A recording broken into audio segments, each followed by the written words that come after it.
సభ్యులందరికీ పేరు పేరున నా హృదయపూర్వకమైన వందనాలు. అందరికీ వందనాలు. నిజంగా యేసయ్య మహాకృప 4 నెలలు ఆయన కృపలో కోడి తన పిల్లలను రెక్కల కింద భద్రపరుచుకున్నట్లుగా ఆయన రెక్కల నీడలలో మనలను భద్రపరిచి మరొక మాసములో ఈ మే మాసములు అడుగు పెట్టుటకు కృపనిచ్చిన దేవునికి 2 చేతులను పైకెత్తి బిగ్గరగా స్తోత్రం చెల్లిద్దాం. హల్లెలూయా. మంచిది. ఉదయకాల సమయంలో కొద్దిసేపు దేవుని మాటలు ధ్యానించుకుందాండి.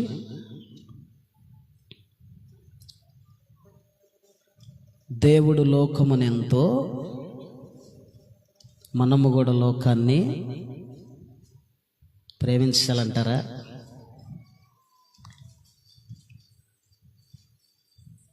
మనం లోకాన్ని ప్రేమించకూడదు. యేసయ్య లోకాన్ని ప్రేమించిందంటే ఆయన ప్రేమను గుర్తెరగని వాళ్ళ కొరకు, ఆయన రక్షణ అనుభవం ఎరగని వారిని, ఇంకా అన్యజనులుగా మిగిలిపోయిన వారిని బట్టి, ఆయన నామమును ఎరగకుండా, ఆయన రక్షణను ఎరగకుండా విచ్చలవిడిగా భూమి మీద బ్రతుకుతున్న ప్రజలను బట్టి దేవుడైతే లోకమును ఎంతో ప్రేమించాను. కానీ మనం మాత్రం లోకాన్ని ఎంత మాత్రం ప్రేమించకూడదు. ఈరోజు ఒక 7 పాయింట్స్ని మీతో పంచుకోవాలని ఆశపడుతున్నా. నేను లోకమును గురించి, లోకముతో అసలు మనకు ఉండకూడని సంబంధాలు కొన్ని ఉన్నాయి. లోకముతో మనకు ఉండకూడని సంబంధాలు కొన్ని ఉన్నాయి. ఆ సంబంధాలలో కొన్ని 7 సంబంధాలు ఏమిటి అనేది మీతో పంచుకోవటానికి నేను ప్రయత్నం చేస్తాను. మొదటి సంబంధం ఏమిటంటే 1 కొరింథీయులకు రాసిన పత్రిక, పౌలు గారు, భక్తుడైన పౌలు రాసిన పత్రిక 1 కొరింథీయుల పత్రిక, 1 Corinthians chapter 1 verses 20, 1వ అధ్యాయము 20వ వచనం. జ్ఞాని ఏమాయను, శాస్త్రి ఏమాయను, ఈ లోకపు తర్కవాది ఏమాయను, ఈ లోక జ్ఞానమును దేవుడు వెర్రితనముగా చేసి ఉన్నాడు. మొదటిగా నాతో చెప్పండి, ఈ లోక జ్ఞానము, ఈ లోక జ్ఞానము. రెండవది 1 కొరింథీయులకు రాసిన పత్రిక 7వ అధ్యాయము 31వ వచనం. నేను మరలా అడుగుతా, తర్వాత చెప్పాలి నాకు. మొదటిది ఏమని చెప్పాను? ఈ లోక జ్ఞానము. ఈ లోకాన్ని అనుభవించేవారు అమితముగా అనుభవింపకుండానట్లు ఉండవలెను. ఎలా అనగా ఈ లోకపు నటన గతించుచున్నది. రెండవది నాతో చెప్ప, ఈ లోకపు నటన, ఈ లోకపు నటన. ఫస్ట్ది ఏంది? ఈ లోక జ్ఞానము. రెండవది ఈ లోకపు నటన. మూడవది చూడండి, యాకోబు రాసిన పత్రిక 4వ అధ్యాయము 4వ వచనం. యాకోబు రాసిన పత్రిక, ఈ లోక స్నేహము దేవునితో వైర్యమని మీరెరుగరా. మూడవది ఏమిటంటే ఈ లోక స్నేహము. చెప్పండి నాతో పాటు, ఈ లోక స్నేహము. మొదటిది ఏమిటి? ఈ లోక జ్ఞానం. రెండవది ఈ లోకపు నటన. మూడవది ఈ లోక స్నేహం. నాలుగవది చూడండి, యోహాను రాసిన సువార్త మొదటి యోహాను పత్రిక 2వ అధ్యాయము 16వ వచనాన్ని చూడండి. లోకములో ఉన్నదంతయు అనగా శరీరాశయు, నేత్రాశయు, జీవ కుటుంబమును తండ్రి వలనవి కలిగినవి కావు. ఇప్పుడు 4వది ఏమిటంటే లోకములో ఉన్నదంతయు. చెప్పండి, లోకములో, గట్టిగా చెప్పాలి, లోకములో ఉన్నదంతయు. ఇప్పుడు 5వది ఎబ్రీయులకు రాసిన పత్రిక 11వ అధ్యాయము 38వ వచనాన్ని చూడండి. ఎబ్రీయులకు రాసిన పత్రిక 11:38. గొర్రె చర్మములను మేక చర్మములను వేసుకొని దరిద్రులయుండి శ్రమపడి హింస పొందుచు అడవుల్లోనూ కొండల మీదలోను గుహల్లోనూ స్వరంగములలోను ఉరుకులాడుచు తిరుగులాడుచు సంచరించి అట్టివారికి ఈ లోకము యోగ్యమైనది కాదు. ఇప్పుడు 5వది ఏమిటంటే ఈ లోకము, చెప్పాలి, ఈ లోకము యోగ్యమైనది కాదు. 6వది కీర్తనలు 73:25. కీర్తనలు 73:25. ఆకాశమందు నీవు తప్ప నాకెవరున్నారు? నీవు నాకుండగా లోకములోనిదేదియు నాకు అక్కరలేదు. 6వది ఏమిటంటే లోకములోనిదేదియు, చెప్పండి, లోకములోనిదేదియు నాకు అక్కరలేదు. చివరిగా 7వది యోహాను సువార్త 14:30. చివరిగా 7వది యోహాను సువార్త 14:30. ఇకను నేను మీతో విస్తరించి మాట్లాడను. ఈ లోకాధికారి అయితే వచ్చుచున్నాడు, నాతో వానికి సంబంధం ఏమీ లేదు. దాని అర్థం ఏమిటంటే లోకముతో సంబంధం ఏదియు లేదు. చెప్పండి, లోకముతో సంబంధం ఏదియు లేదు. ఇప్పుడు మొదటి నుంచి చూడండి. మొదటిది ఏమిటి? ఈ లోక జ్ఞానము. చెప్పాలి, ఈ లోక జ్ఞానము, ఈ లోక నటన, ఈ లోక స్నేహము, లోకములో ఉన్నదంతయు ఈ లోకము యోగ్యమైనది కాదు. లోకములోనిది ఏదియో నాకు అక్కరలేదు. లోకముతో నాకు సంబంధం ఏదియో లేదు. నిజమే, యేసుక్రీస్తు ప్రభుల వారు లోకాన్ని ఎంతో ప్రేమించిండు.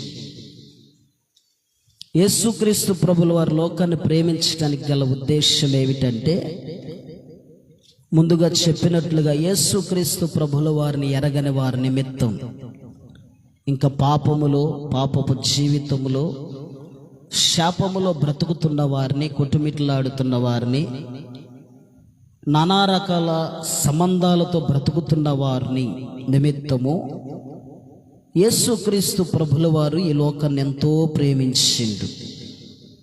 అయితే యేసయ్యని గుర్తెరిగిన మన జీవితంలో మాత్రము లోకము ఎంత మాత్రం కూడా పని చేయకూడదు. లోకము నీలో రాకూడదు. లోకానికి సంబంధించిన ఆలోచనలు ఏవి నువ్వు తీసుకోకూడదు. లోకానికి సంబంధించిన అలవాట్లు ఏవి కూడా నీ మీద పని చేయకూడదు, నీలో ఏలుబడి చేయకూడదు. ఇప్పుడు మొదటి మాట ఏమిటంటే, లోక జ్ఞానము ఎంత మాత్రము కూడా దేవునిని ఎరగకుండా చేసేది. జాగ్రత్త.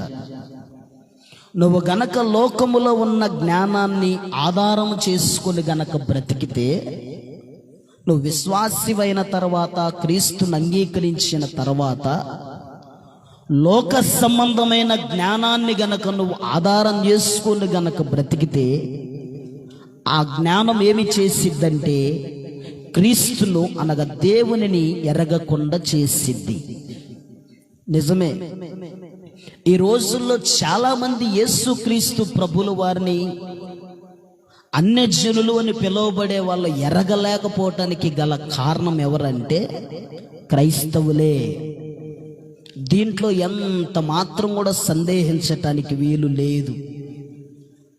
కొంతమంది ఎరగాలని ఆశపడుతున్నారులే, కానీ ఎరిగే లోపు ఎవరో ఒక క్రైస్తవులు వారికి అడ్డుగా వెళ్ళిపోతున్నారు, వాళ్ళకు ఆటంకంగా వెళ్ళిపోతున్నారు. వాళ్ళ జ్ఞానం ఏమి చేస్తుందంటే దేవునిని ఎరగనీయకుండా చేస్తుంది.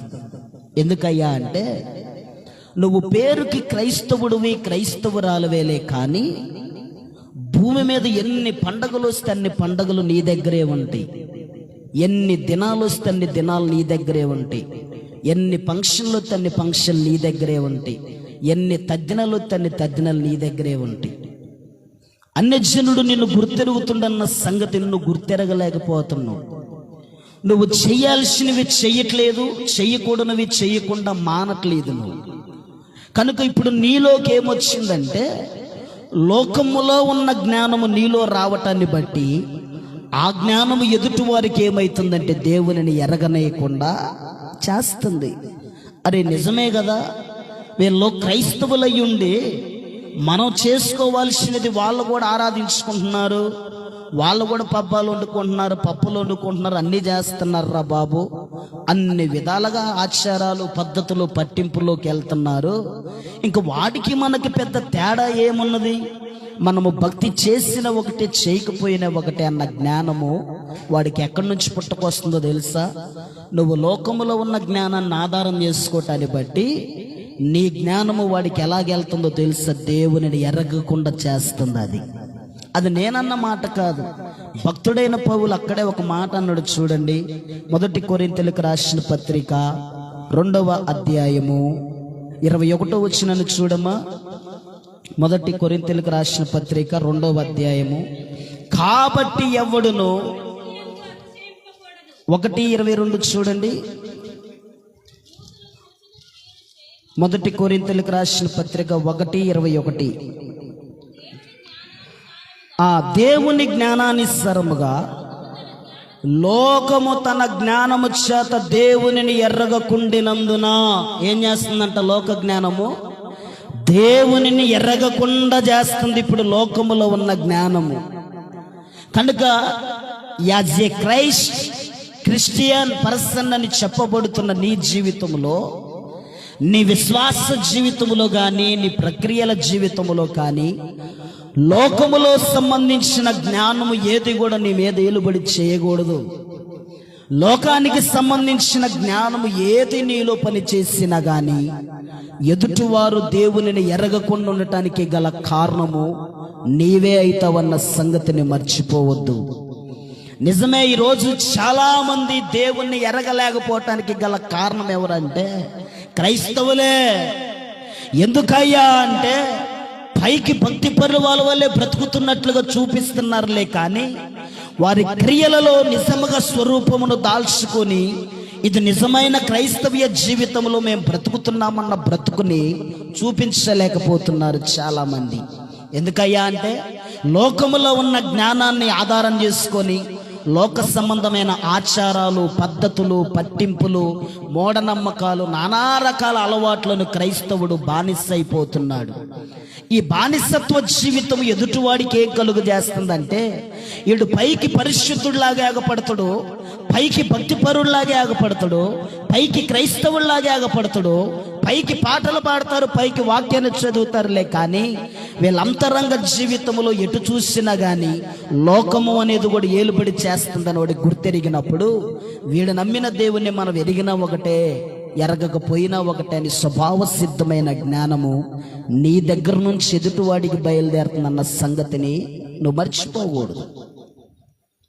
దేవుడైతే లోకమునెంతో ప్రేమించాడో, ఎరగని వారిని ప్రేమించిండు ఆయన, పాపములో ఉన్న వారిని ప్రేమించిండు, శాపగ్రస్తమైన జీవితాల్లో బ్రతుకుతున్న వారి నిమిత్తమై ఆయన ప్రేమను వెల్లడిపరిచిండులే. కానీ నీవైతే క్రైస్తవుడివి, క్రైస్తవురాలు అయిన తర్వాత లోకమును ఎంత మాత్రం కూడా నువ్వు ప్రేమించేటట్లుగా బ్రతకూడదు. ఎందుకయ్యా అంటే, లోకము జ్ఞానము దేవుడు దేనితో పోల్చిండంటే వెర్రితనముగా పోల్చిండు లోక జ్ఞానాన్ని. కొంతమంది మా జ్ఞానము గొప్పదనుకొని బ్రతుకుతారు. మాకు పరిశుద్ధ గ్రంథం అంతా తెలుసు అంటారులే గాని పరిశుద్ధంగా ప్రభువుని ఆరాధించటం మాత్రం తెలియదు. మాకు పరిశుద్ధ గ్రంథంలో తెలిసిన మర్మాలు ఎవరికి తెలియదు అంటారు కొంతమంది. మాకు బైబిల్ తెలిసినంతగా మీకు తెలియదు అంటారు కొంతమంది. మాకు వాక్యం తెలిసినంతగా మీకు తెలియదు అంటారు కొంతమంది. కానీ అసలు క్రీస్తుని ఎలా ఆరాధించి ఎలా బ్రతకాలన్న సంగతి మాత్రము ఆ విశ్వాసికి తెలియట్లేదు. కానీ పైకి మేము జ్ఞానవంతులమని చెప్పుకునేవారు చాలా మంది ఉన్నారు. మాకు కలిగిన జ్ఞానంతో పోల్చుకుంటే మీ జ్ఞానం ఏ పాటిదనే వాళ్ళు ఉన్నారు. మీకు జ్ఞానం లేకనే అలా ప్రవర్తిస్తున్నారని చెప్పేవాళ్ళు మరికొంతమంది. మీకు తెలివి లేదు గనకనే అలా ప్రవర్తిస్తున్నారని చెప్పేవాళ్ళు మరికొంతమంది. అయితే అన్నీ కలిగి జ్ఞానము కలిగిన వారు కలిగే జీవితమును బట్టి చూస్తే వారి అవిశ్వాస జీవితం ఎదుటివారికి ఏమైతుందో తెలుసా? ఎదుటివారికి అజ్ఞానంగా మారిపోయి యేసయ్యలో ఉన్న సత్యాన్ని ఎరగనేకుండా చేస్తుంది. హల్లెలూయా. నాకు తెలిసిన ఒక కుటుంబం ఉంది. ఆ కుటుంబము ప్రభువుకి ఎలా బ్రతుకుతూ ఉంటారంటే, మేము నమ్మకంగానే బ్రతుకుతూ ఉన్నాము, మా జ్ఞానం విలువైందని అనుకుంటారులే కానీ వెనక్కి తిరిగి చూస్తే వారి జ్ఞానము కనీసం దేవుని నీతికి చెంచాడు కూడా పనికిరాదు అనిపించింది. మనం అనుకుంటాం మన జీవితంలో నాకు కలిగిన జ్ఞానాన్ని బట్టి ఆధారం చేసుకుంటే, నాకు కలిగిన అభ్యాసమును బట్టి నేను ఆధారం చేసుకుంటే నాకు తెలియదా అనుకుంటూ బ్రతుకుతాడు మానవుడు. కానీ నీలో ఉన్న జ్ఞానాన్ని దేవుడు ఎలా పోల్చాడంటే వెర్రితనముగా పోల్చాడు. కానీ ఆ వెర్రితనమైన జ్ఞానాన్ని క్రైస్తవుడు ధరించుకోకూడదు. ఆ వెర్రి సంబంధమైన జ్ఞానాన్ని క్రైస్తవుల కుటుంబాలలో ఏలుపడి చేయకూడదు. ఆ జ్ఞానము నీ మీద ఏలుపడి చేసిందంటే గనక, నీ కుటుంబంలో ఏలుపడి చేసిందంటే గనక దేవుని నామానికి అవమానం కలిగిద్ది. జాగ్రత్త. నిన్ను బట్టి ఎదుటివారు దేవుని అవమానపరిచేవారు ఎదురుతారు. జాగ్రత్త. నువ్వు చేస్తున్న పనులను బట్టి, నువ్వు చూస్తున్న ఆలోచనల బట్టి నిన్ను బట్టి దేవుని నామాను అవమానపరచబడిద్దేమో. జాగ్రత్తగా చూసుకొని భక్తి చేయటం నేర్చుకోవాలి నీవు.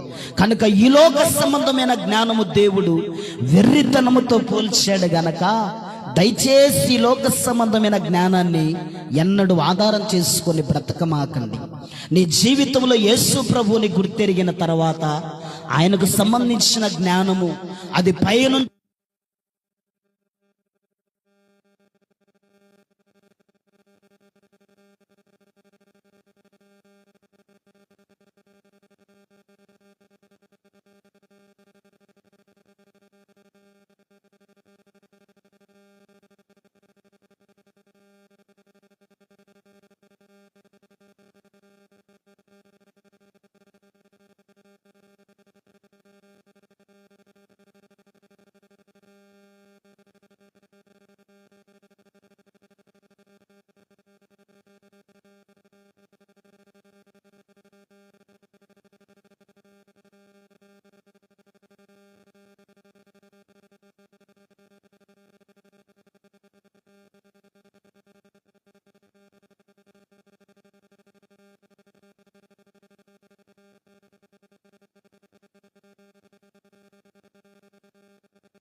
హల్లెలూయా.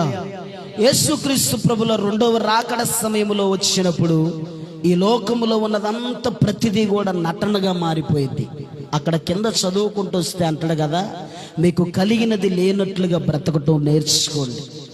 భార్యలు కలిగిన వారు లేనట్లుగా, ఏడ్చేవాడు ఏడవనట్లుగా, సంతోషంగా ఉన్నవారు సంతోషముగా ఉండనట్లుగా, కొనువారు కొన్నవి మీద కానట్లుగా, ఈ లోకములో ఉన్నది ఏది కూడా మీరు ఏదైతే ఉండిపోయిద్ది నిలిచిపోయిద్దని మనం ఆలోచన చేస్తున్నామో ఏది కూడా ఎంత మాత్రం కూడా మన దగ్గర నిలిచేది కాదు. ఇది ఒక నటన అన్నమాట.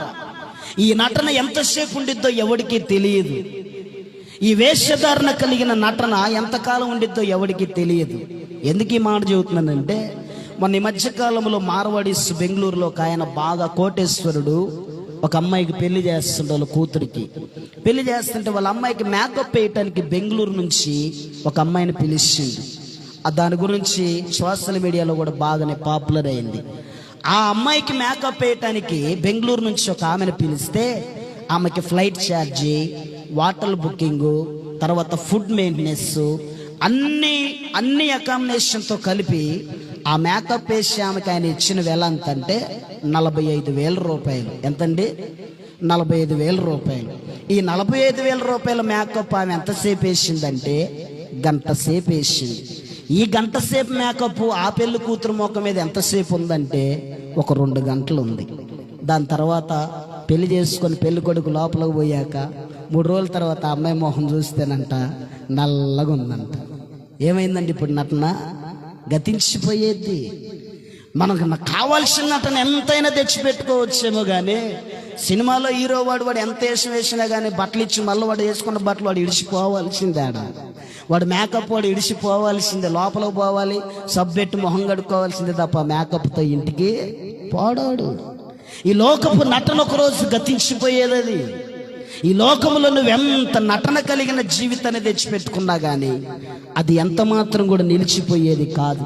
కానీ యేసు ప్రభు కోరుకునేది ఏమిటంటే విశ్వాస జీవితంలో నటన లేని జీవితాన్ని బ్రతికే వారముగా ఉండాలి. క్రైస్తవులకి ఎన్నో మార్లు లేఖనాలు సెలవిచ్చాయి, బ్యూటీ పార్లర్కి వెళ్ళొద్దు, ఐబ్రోస్ చేయించొద్దు అని. చాలా లేఖనాలు ఎన్నో రకాలుగా పరిశుద్ధాత్మ దేవుడు మాట్లాడిండు. ఐబ్రోస్ చేయించుకోకూడదు, బ్యూటీ పార్లర్కి వెళ్ళకూడదు. అది పురుషులైనా స్త్రీలైనా సరే అది వేషధారణ, అది నటనకు సంబంధించిందని చెప్పేసి.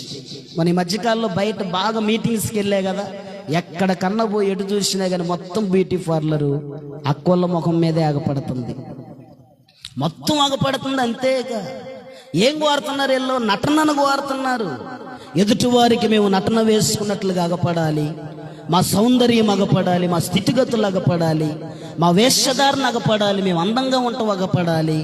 అర్థమైందా? దేవుడిచ్చిన జ్ఞానాన్ని ఆధారం చేసుకోకుండా సొంత జ్ఞానాన్ని ఆధారం చేసుకొని బ్రతికేవాడు వెర్రివానితో సమానం అన్న సంగతి మర్చిపోకూడదు. అది నటన గతించిపోయింది.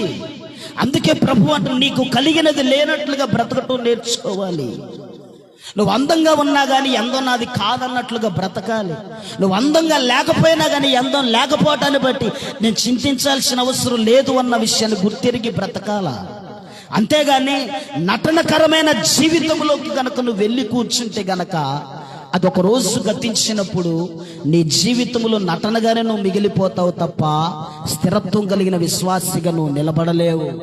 కనుక యేసుక్రీస్తుని మనం అంగీకరించిన తర్వాత ఈరోజు మనం గుర్తుంచుకోవాల్సిన విషయం, సరి చేసుకోవాల్సిన పాఠం ఏంటంటే లోకానికి సంబంధించిన జ్ఞానాన్ని నేనేమన్నా ఆధారం చేసుకున్నానా?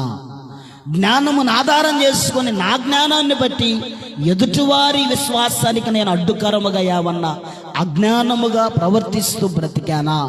రెండవది, లోక సంబంధమైన నటన జీవితములలో నేను ఏదన్నా పాలిభాగస్తురాలనే పాలిభాగస్తున్నయ్యానా అన్న విషయమును బాగా గుర్తుంచుకోవాలి. దేవుని దృష్టిలో లోక జ్ఞానము దేనికి పనికిరానిదండి. కానీ చాలా మంది ఆ జ్ఞానాన్నే ఆధారం చేసుకుని వెళ్తారు తప్ప దేవుని జ్ఞానాన్ని ఆధారం చేసుకోరు. అందుకే యాకోబు భక్తుడు అంటాడు, మీలో ఎవరికైనా జ్ఞానము కొదువుగా ఉన్న ఎడల యేసు ప్రభుని ఎరగండి అంటాడు. అంటే అసలు జ్ఞానం లేనివాడు ఎవడండి భూమి మీద? ఇప్పుడు పుట్టిన పిల్లగాళ్ళకు కూడా చాలా అమితమైన జ్ఞానం ఉంది, లేదంటారా? అమితమైన జ్ఞానం మిగిలిపోయింది పిల్లల దగ్గర. నువ్వు ఒక బిస్కెట్ ప్యాకెట్ కొనిచ్చి 3 సంవత్సరాలు వాడికి మళ్ళీ ఒక బిస్కెట్ ఇవ్వను ఎత్తడండి, ఈడు వెంటనే వెనక్కి పెట్టేసుకుంటాడు. వాడి జ్ఞానం ఉందా లేదా? ఉంది. ఈ రోజుల్లో జ్ఞానం లేనివాడు ఎవడండి? జ్ఞానం ఉంది, కానీ యేసు ప్రభువుకి ఆ జ్ఞానం పనికిరాదు. ఆ జ్ఞానం విలువైనది కాదు. ఆయనకు కావాల్సిన జ్ఞానం ఏమిటంటే ఆత్మ సంబంధమైన జ్ఞానములో ప్రతి విశ్వాసి బ్రతకాలా, కట్టబడాలా. అది దేవునికి సంబంధించిన జ్ఞానమై ఉన్నది. అది లేదంటే ఈ లోక సంబంధమైన జ్ఞానం ఏం చేసిద్దంటే అది దురాత్మ పాలు చేసిద్ది, నటన జీవితంలోకి తీసుకెళ్ళిపోయింది, అజ్ఞాన దశలోకి తీసుకెళ్ళిపోయి నిలబెట్టింది. కనుకనే యాకోబు భక్తుడు చెప్పే మాట కూడా ఏమిటంటే, మీలో ఎవరికైనా జ్ఞానము కొదువుగా ఉంటే గనక ఆ యేసుక్రీస్తు ప్రభుల వారిని, అయ్యా నాకు నీ జ్ఞానము కావాలని అడగండి, సమృద్ధిగా దేవుడు మీకు ఆ జ్ఞానాన్ని ఇస్తాడు. హల్లెలూయా, హల్లెలూయా. ఇప్పుడు లోకపు నటన అయిపోయిన తర్వాత ఇప్పుడు మూడోది ఏమంటున్నాడంటే, ఈ లోక స్నేహము దేవుని దృష్టికి మంచిది కాదు. అది అసలు దేవుని దృష్టికి వైరం కలిగించిందండి. ఈ లోకములో నానా రకాల స్నేహాలు నిన్ను పిలుస్తాయి, పలు రకాల స్నేహాలు నిన్ను ప్రేరేపిస్తాయి, పలు రకాల అలవాట్లు నిన్ను ప్రేరేపణ చేస్తాయి. పలు రకాల సందర్భాలలో విశ్వాసి పడిపోయే స్థితులలో అపవాదిగాడు లాగుతాడు, వాడు వల వేస్తాడు, ఉరి పెడతాడు. నానా రకాల స్వభావమును క్రైస్తవుల జీవితంలోకి అపవాదిగాడు తీసుకొచ్చి పెడతాడు. కానీ నీ స్నేహము ఎప్పుడు చూసినా కానీ దేవునితో అంట కట్టబడే స్నేహంలాగా ఉండాలి. దేవునితో అనుసంబంధమైన జ్ఞాన సంబంధమైన స్నేహభావంతో నువ్వు వెళ్ళాలి తప్ప ఎవరు పడితే వాళ్ళతో స్నేహం చేసుకుంటూ పోతే ఆత్మీయ జీవితంలో నువ్వు ఒక మెట్టు పడిపోతావు అన్న సంగతిని మర్చిపోవద్దు నీవు. అందుకే నేను అంటాను కదా, ఐక్యత కలిగి ఉండటంలో తప్పు లేదు, కానీ స్నేహం కలిగి ఉండటం మాత్రం తప్పు. నువ్వు ఐక్యత కలిగి ఉండాలి, తప్పు లేదు. సహవాసములో ప్రేమ కలిగి ఉండాలి, తప్పు లేదు. సంఘములో ఐక్యత కలిగి ఐక్యత భావముతో బ్రతకాలి. కానీ స్నేహభావాన్ని పెంచుకుంటూ పోతే ఏమైందో తెలుసా? వైడూర్యం ఎదురైపోయింది. ఒకరోజు బంధుత్వాలు, ప్రేమలు, పగలు, నానా రకాల ప్రతీకారాల తలనొప్పులు అపవాదిగాడు తెచ్చి పెడతాడు. కనుక ఈ లోకములో స్నేహము ఎంత మాత్రం కూడా దేవుని దృష్టికి విలువైనది కానంటే కానే కాదది. కానీ అపవాదిగాడి పని అంతా ఏమిటంటే లాగే పని వాడిది. నానా రకాలుగా లోకములోకి లాగాలని చూస్తాడు వాడు. హబక్కూకు గ్రంథం 1:15 చూడండి ఒక మాట. హబక్కూకు రాసిన పత్రిక, ప్రవక్త హబక్కూకు 1:15 చూడండి. హబక్కూకు 1:15 చదవండి.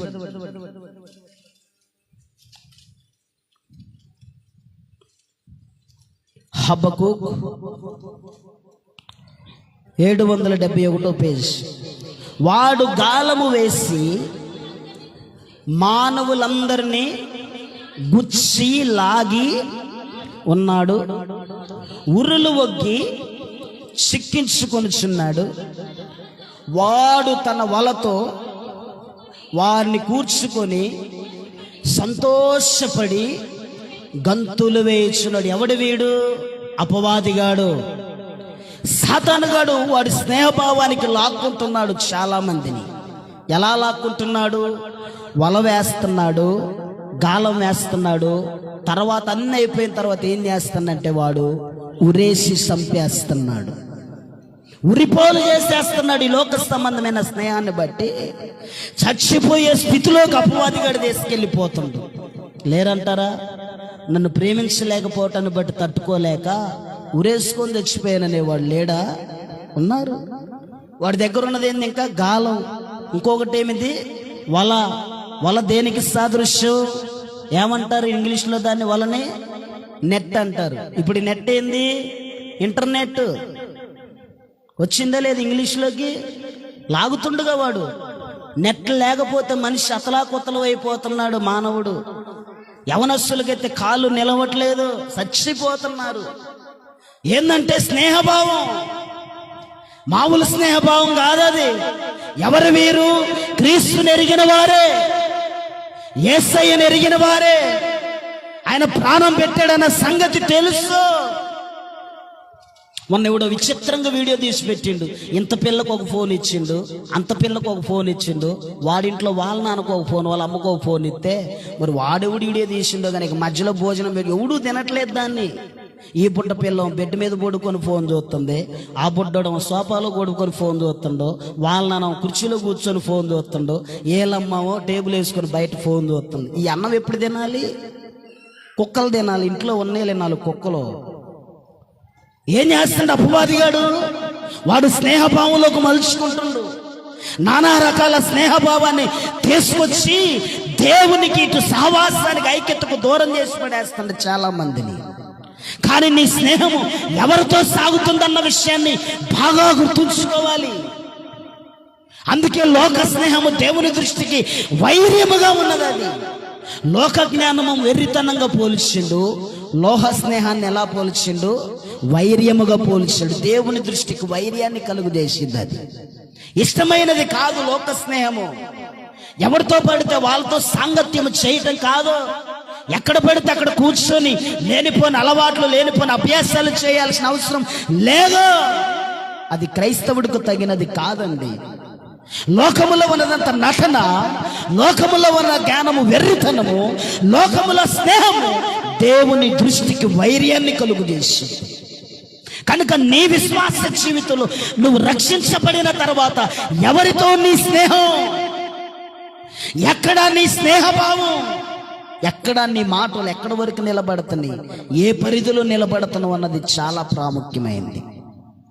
అపవాదిగాడు లాగుతుడు, గుచ్చుతుడు, గాలం వేస్తాడు. ఇక గాలం వేసిన తర్వాత వాడు ఎదురు చూసే పనే. ఒక వ్యక్తి ఒక గాలం వేసిన తర్వాత చేప కోసం ఎట్టయితే ఎదురు చూస్తాడో, ఒక విశ్వాసి వాడు వలలో పడే అంత వరకు కూడా వాడు తిరిగే పని మీదే ఉంటాడు. వాడు ఆశది. నేను ఇచ్చే స్నేహాన్ని బట్టి దేవునికి దూరమైపోవాలి వీళ్ళు. నేను అలవాటు చేసే అలవాట్లను బట్టి క్రైస్తవ్యానికి ఛేదించుకోవాలి వీళ్ళు. నానా రకాల స్వభావాలను వాడు తీసుకొచ్చి పెడతాడు బిడ్డలారా. కానీ మన విశ్వాస జీవితంలో మాత్రం యేసయ్యని గుర్తెరిగిన తర్వాత లోకములో ఏది కూడా ఇష్టపడే వారంగా ఉండకూడదు. ఈరోజు నీకు ఇష్టమనిపించేది రేపు అయిష్టంగా మారిద్ది. అదేది నీ దగ్గర ఉండేది కాదు, నిలిచేది కాదు. నీ దగ్గర శాశ్వతముగా ఉండి నిత్య జీవానికి తీసుకెళ్లేది ఏదన్నా ఉందంటే యేసు క్రీస్తు ప్రభుల వారు నీకు ఇచ్చిన గొప్ప రక్షణ ఒకటే. ఆ రక్షణ విలువైనది. అందుకే ఏప్రిల్ అంటాడు, ఇంత గొప్ప రక్షణ నిర్లక్ష్యము చేసిన ఎడలా ఎలాగూ తప్పించుకోగలుగుతూ నీవు? దేవుడు నీకిచ్చిన రక్షణ ఒట్టిగా వచ్చినది కాదు. అంత గొప్ప రక్షణను ఎక్కడ కూడా నువ్వు లోకములో కానీ, లోక జ్ఞానము చేత కానీ, లోక స్నేహము చేత కానీ, లోకములో ఉన్న అలవాట్లు, నటనపు జీవితానికి కానీ బానిసైపోయి గనక నిర్లక్ష్యము చేస్తే ఎంత ప్రతి దండనైన వాడు తప్పించుకొనలేడు అని ఉండిద్ది అక్కడ. ఎంత పెద్ద శిక్షనైనా కానీ తప్పించుకోలేరు, తప్పించుకోవటం చేత కాదు, అది కాని తరము.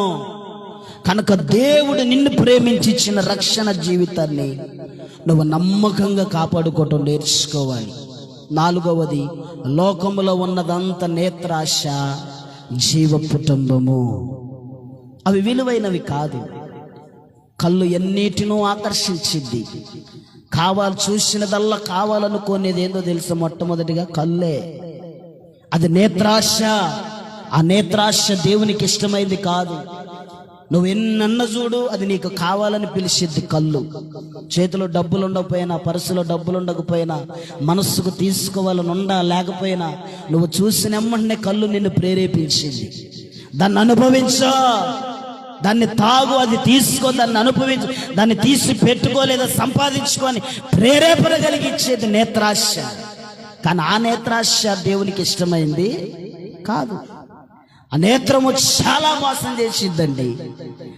మన విశ్వాస జీవితంలో మన నేత్రాలను మనము జాగ్రత్తగా కాపాడుకునే వాళ్ళంగా ఉండాలి. మన చూపు దేవుని దృష్టికి విలువైనట్లుగా ఉండాలి. నువ్వేమి చూస్తున్నావు, ఏమి చూడకూడదు, ఏమి చూడాలి అంతవరకే చూసాడి, అంతవరకే చూసి పక్కకు రావాలి తప్ప లేనిపోని వాటిని చూసుకుంటూ కూర్చుంటే నువ్వు అపవిత్రాలైపోతావు. జాగ్రత్త, నువ్వు అపవిత్ర పాలైపోతావు. లేనిపోని మాటలు, లేనిపోని చూపులు నీలో పని చేయకూడదు. ఎంత మాత్రం కూడా అది దేవునికి ఇష్టమైనది కాదు. అది లోకకి సంబంధించినది, లోకములో ఉన్న అలవాటది. అదే యేసు ప్రభు చెబుతున్నాడు, లోకములో ఉన్నదంతా నేత్రాశ, జీవపుటము. దేనిని కూడా ఎంత మాత్రం కూడా నువ్వు స్నేహించటానికి వీలు లేదు. కొంతమంది వాళ్ళ గురించి వాళ్ళే చెప్పుకుంటారని కూడా పరిశుద్ధ గ్రంథంలో ఉండింది. డాంబికులు అని పరిశుద్ధ గ్రంథంలో రాయబడింది వాళ్ళ గురించి. మన గొప్పతనం గురించి ఎప్పుడు మనం కూడా చెప్పుకోకూడదు, అది మంచిది కూడా కాదు. చూడండి ఒక మాట, కీర్తనలు 4:5 చూడండి ఒక మాట, భక్తుడైన దావీదు రాసింది ఒక మాట. కీర్తనల గ్రంథము 4వ అధ్యాయము, నీతియుక్తమైన బలులు అర్పించుచు యెహోవాను నమ్ముకొనిడి, మాకు మేలు చూపువాడెవడని పలుకువారు అనేకులు. యెహోవా 5:4 చూడమ్మా. నీవు దృష్టత్వమును చూచి ఆనందించుచు దేవుడవు కావు, చెడుతనమునకు నీ యొద్ద చోటు లేదు. ఏమి లేదంటే ఆయన దగ్గర చెడుతనానికి ఆయన యొద్ద చోటు అనేది. కానీ నీ దగ్గర మరి ఎందుకు ఉంటుంది? ఇవ్వకూడదు చోటు, ఏ చెడుతనానికి కూడా విశ్వాసి చోటు ఇవ్వకూడదు. నీ దగ్గర చోటు ఉందంటే ఆయన దగ్గర చోటు ఉండదు. ఒకవేళ నువ్వు ఏ చెడుతనాన్ని ఆయన ఇష్టంగా పడి నీ దగ్గర పెట్టుకున్నా కానీ దేవుని దృష్టిలో చెడుతనానికి చోటు లేదు. అంత మాత్రమే కాదు, డాంబికులు నీ సన్నిధిని నిలవనేరరు, పాపము చెయ్యి వారందరూ నీకు అసహ్యులు.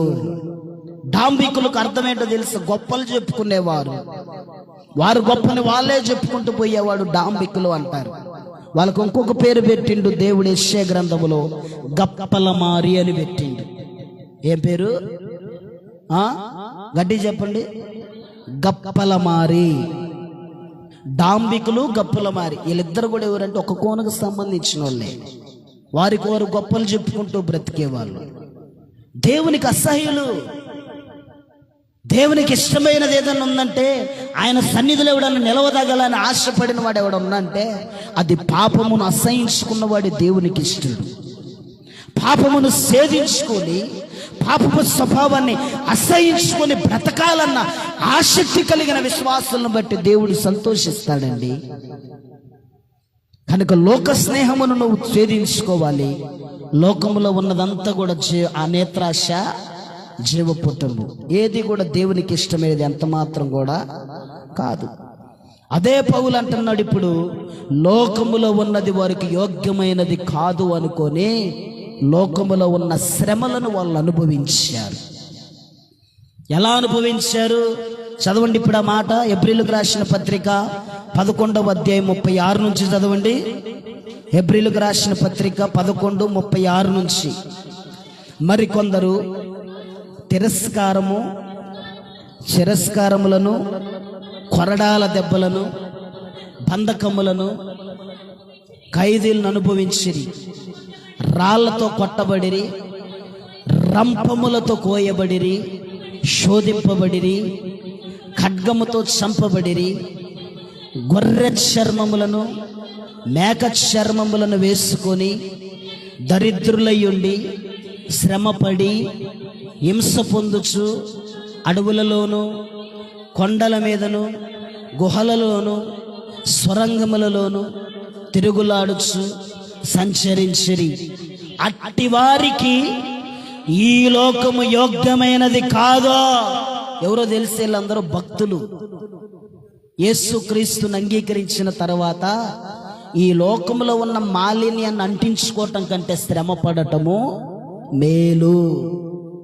కొయ్యబడ్డారు. అక్కడున్న మాట రంపములతో కోయబడ్డారు.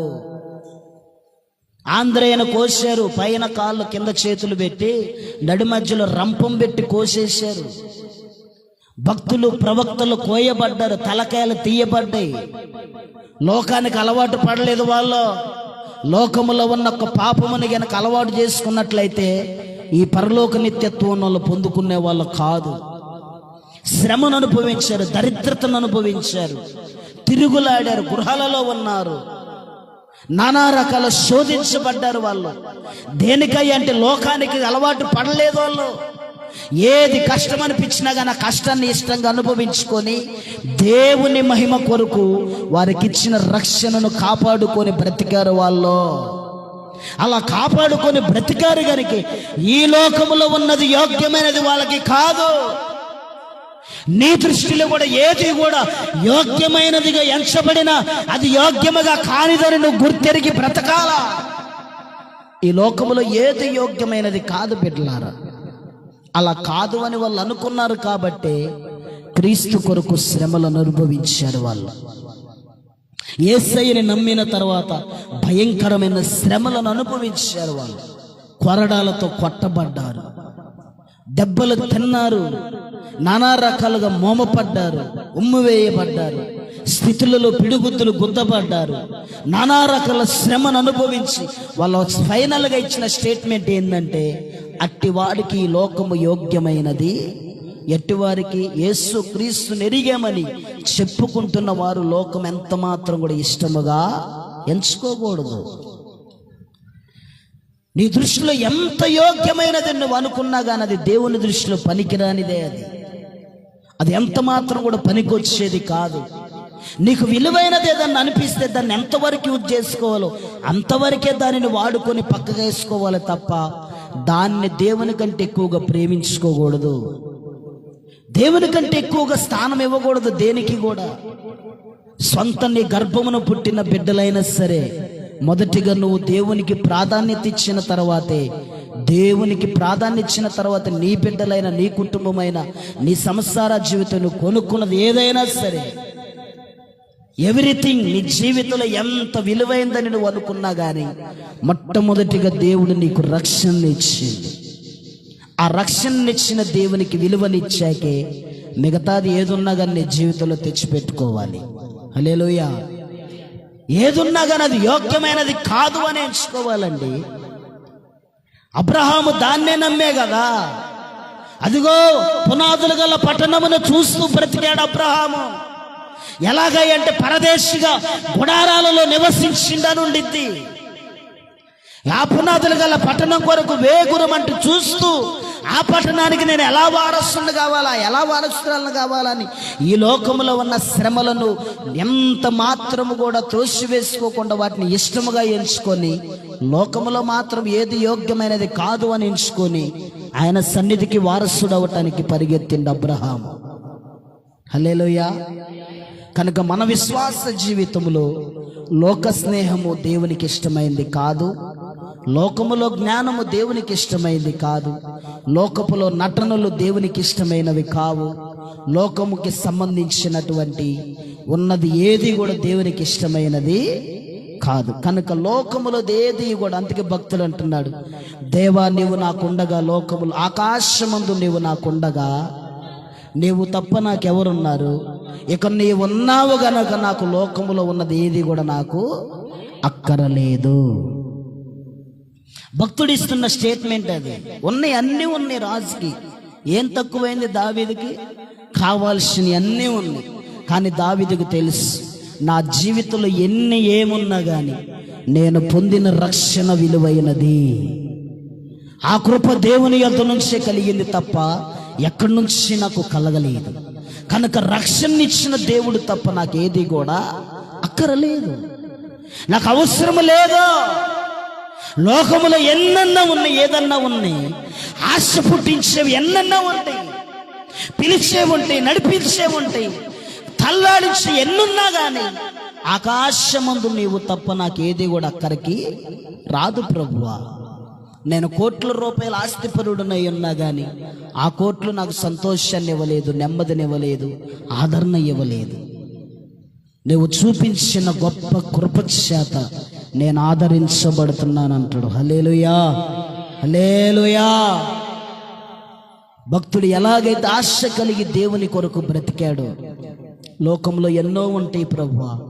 అదే పౌలు అంటాడు, చేయుటకు అన్నిటికీ సామర్థ్యత ఉన్నా కానీ అన్ని చేయదగినవి కాదు. అన్ని చేయటానికి స్వాతంత్ర్యం ఉంది నాకు. భూమి మీద తినటానికి ఉంది, త్రాగటానికి ఉంది, నడవటానికి ఉంది, మాట్లాడటానికి ఉంది, బూతులు తిట్ట, అన్ని రకాలుగా ఉంది స్వాతంత్ర్యం. అన్ని విషయముల యందు నాకు స్వాతంత్రము కలదు కానీ అన్నీ చేయదగినవి కావు. దాన్ని బాగా గుర్తుపెట్టుకోవాలి మనం. ఏది చేయదగినది, ఏది చేయదగినది, ఏది చేస్తే దేవునికి మహిమ కలిగిద్ది, ఏది చేయకపోతే దేవునికి మహిమ కలిగిద్ది. ఎక్కడ నిలబడితే మంచిది, ఎక్కడ నిలబడకపోతే మంచిది, ఎక్కడ కూర్చుంటే మంచిది, ఎక్కడ కూర్చోకపోతే మంచిది, ఏది మాట్లాడితే మంచిది, ఏది మాట్లాడకపోతే మంచిది. ఏది చూస్తే మంచిది, ఏది చూడకపోతే మంచిది, ఏది తింటే మంచిది, ఏది తినకపోతే మంచిది అన్నది కూడా ఆలోచన చేయాలి. భక్తుడు పౌలు, భక్తుడు దావీదు చెప్పిన మాట వాస్తవం. లోకంలో ఉన్నది ఏది నాకు అక్కర రాదులు గాని ప్రభువా, ఆకాశమందు నువ్వు ఉన్నావు, అది నాకు చాలు.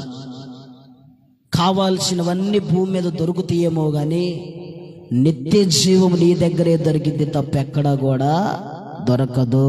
హల్లెలూయా, హల్లెలూయా. ఫైనల్గా లోకముతో నాకు సంబంధము లేదు, ఎందుకంటే లోకాధికారం వస్తున్నాడు. ఇప్పుడు యేసు ప్రభు చెప్పిండు, లోక సంబంధమైన అపవాదిగాడు మిమ్మల్ని ప్రేరేపిస్తాడు, వాడితో అయితే నాకు సంబంధము లేదు. లోకముతో ఎంత మాత్రం కూడా సంబంధం లేకుండా బ్రతికినప్పుడే నువ్వు దేవుని దృష్టిలో యథార్థవంతురాలు, యథార్థవంతుడు అవుతావు. నానా రకాల అలవాట్లకు పిలిచిద్దండి లోకము. కానీ యేసు ప్రభు చెబుతున్న మాట ఏంటంటే, వాడితో నాకు సంబంధము లేదు, దానితో నాకు సంబంధం లేదు, వారితో నాకు సంబంధం లేదు, వాళ్ళతో నాకు సంబంధం లేదు అని ఎప్పుడైతే నువ్వు మనస్సారా తీర్మానం తీసుకొని ప్రభువుకు అంగీకారంగా బ్రతకాలన్న ఆశతో బ్రతుకుతావు, ఈ 7 అంశాలు ఎప్పుడైతే నీ జీవితంలో పెట్టుకొని నమ్మకంగా దేవుని కొరకు బ్రతకాలని ఆశపడతావో, లోకములో జ్ఞానము కానీ, లోక సంబంధమైనటువంటి స్నేహము కానీ, లోకానికి సంబంధించిన నటనలు కానీ, లోకములో ఉన్నది ఆశపడటం కానీ, లోకములో ఏది కూడా యోగ్యమైనది కాదు అని నువ్వు ఎంచుకున్నప్పుడు, లోకములో ఏది కూడా నాకు అక్కర్లేదని నువ్వు అనుకున్నప్పుడు, లోకముతో నాకు సంబంధం లేదు అని నువ్వు బ్రతికినప్పుడు, నిశ్చయముగా రాజ్యములో దేవుడు నీకు కృపనిస్తాడు. ఆ కృపలో ప్రతి వారిని ప్రభు నిలబెట్టునుగాక. ప్రార్థన చేసుకుందండి, ప్రార్థన చేసుకుందండి. అందరూ మోకరించండి, చిన్న ప్రార్థన చేసుకుందండి, ప్రార్థన చేసుకుందాం. దయచేసి ప్రార్థన చేసుకుందాం. దయచేసి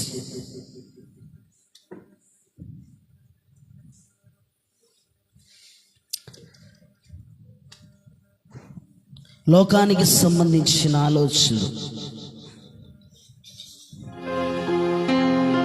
ప్రార్థన చేసుకుందాం. అయ్యా, నా జీవితంలో నేను ఏమన్నా లోకములో ఏమన్నా అలవాట్లకి ఇదైపోతే, లోక సంబంధంగా నేను ఏమన్నా ఆలోచన చేస్తే నన్ను సరిచేయ్యా అని ఎందుకు ప్రార్థన చేయకూడదు?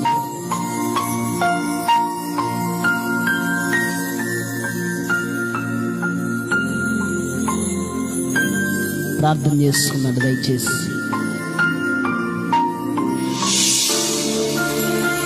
7 రకాల స్వభావాలు దేవుడు చూపించి, లోకములో జ్ఞానం, లోకపు నటన, లోకములో ఉన్న స్నేహం, లోకములో ఉన్నదంత నేత్రాశ, జీవపుటమము, లోకములో ఏది కూడా క్రైస్తవుడు యోగ్యమైనదని ఎంచుకోకూడదు.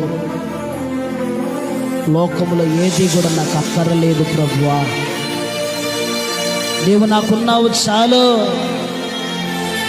ఆకాశమందు నీవు ఉండగా లోకములో నన్ను ఏది నాకు అక్కర్లేదయ్యా. ఒకవేళ నా విశ్వాస జీవితంలో నేనేమన్నా ఈ లోకములో కలిసిపోయి ఉంటే, ఏప్రిల్ మాసములో నేనేమన్నా లోకములో కలిసిపోయి ఉంటే, దయతో నన్ను సరిచేయండి ప్రభువా. ప్రార్థన చేద్దాం. దయచేసి విశ్వాసంతో చేయండి. ప్రతివారు మిమ్మల్ని మీరు పరీక్షించుకోండి.